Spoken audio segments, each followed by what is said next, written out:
اعوذ باللہ من الشیطان اللعین الرجیم بسم اللہ الرحمن الرحیم قال اللہ تعالی سبحانہ فی کتابہ الکریم بسم اللہ الرحمن الرحیم فمن سألنی بہم عارفا بحقہم ومقامہم اوجبت لہ منی الاجابہ۔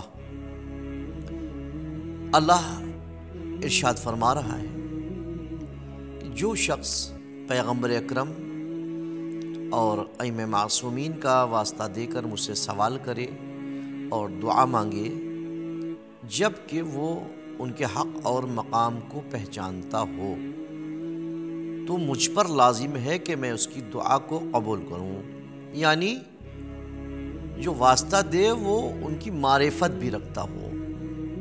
ایک بہت اہم نکتہ ہے یہ۔ ہم ائمہ معصومین علیہ السلام کا واسطہ تو دیتے ہیں بارگاہ خداوندی میں، لیکن دعائیں مستجاب نہیں ہوتی۔ اس کا سبب، اس کا ریزن یہی ہے کہ جیسی معرفت ہونی چاہیے اہل بیت کی اس طرح سے معرفت ہمارے پاس نہیں ہے۔ اگر اس طرح معرفت ہوتی تو یقیناً پروردگار عالم ہماری دعاؤں کو مستجاب کرتا۔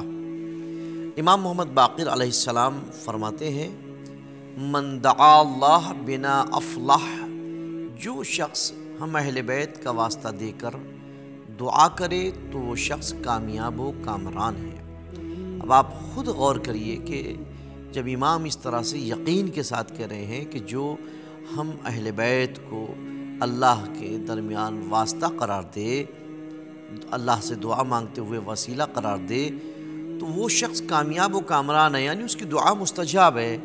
پھر کیوں دعا مستجاب نہیں ہوتی ہے؟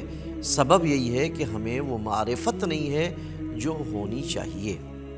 جناب یوسف کے واقعے میں بیان ہوا ہے کہ جناب جبرائیل حضرت یعقوب کے پاس آئے اور عرض کیا کہ میں آپ کو ایسی دعا بتاؤں کہ جس کی وجہ سے خدا آپ کی بینائی اور آپ کے دونوں بیٹے یوسف اور بنیامین آپ کو واپس لوٹا دے۔ حضرت یعقوب نے کہا وہ کون سی دعا ہے؟ حضرت جبرائیل نے حضرت یعقوب سے کہا کہ یوں دعا مانگو، خدایا میں تجھے محمد، علی، فاطمہ، حسن و حسین کے حق کا واسطہ دے کر سوال کرتا ہوں کہ میرے دونوں بیٹوں یوسف و بنیامین کو میری بینائی کو واپس لوٹا دے۔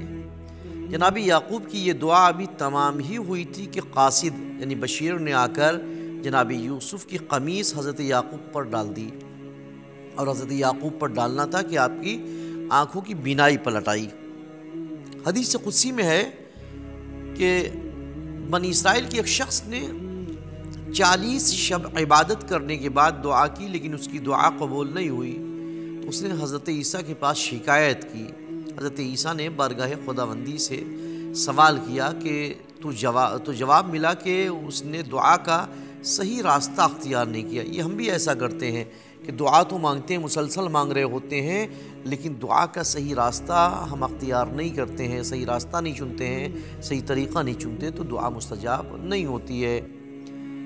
اللہ نے کہا کہ اس نے دعا کا صحیح راستہ اختیار نہیں کیا، کیونکہ وہ مجھ سے تو دعا کرتا ہے اور حاجت طلب کرتا ہے، لیکن اس کے دل میں تیری نبوت کے بارے میں شک ہے، یعنی وہ تیری نبوت کا معتقد نہیں ہے، حضرت عیسیٰ کی نبوت کا معتقد نہیں ہے۔ لہٰذا وہ اگر اس شک اور عدم اعتقاد کی حالت میں اتنی دعا کرے کہ اس کا سانس ختم ہو جائے اور اس کی انگلیاں ایک دوسرے سے جدا ہو جائیں، میں تب بھی اس کی دعا کو قبول نہیں کروں گا۔ یعنی معلوم یہ ہوا کہ ہم جن کا واسطہ قرار دیں، جن کو وسیلہ بنائیں، ہم ان کی معرفت رکھیں اور اعتقاد بھی مکمل ہونا چاہیے، تو یقیناً اللہ ان کے وسیلوں کو قبول کرے گا اور ہماری دعاؤں کو مستجاب کرے گا۔ انشاءاللہ کل اس کے آگے آپ کے سامنے بات لے کر حاضر ہوں گا۔ جب تک کے لیے خدا حافظ، وآخر دعوانا ان الحمدللہ رب العالمین۔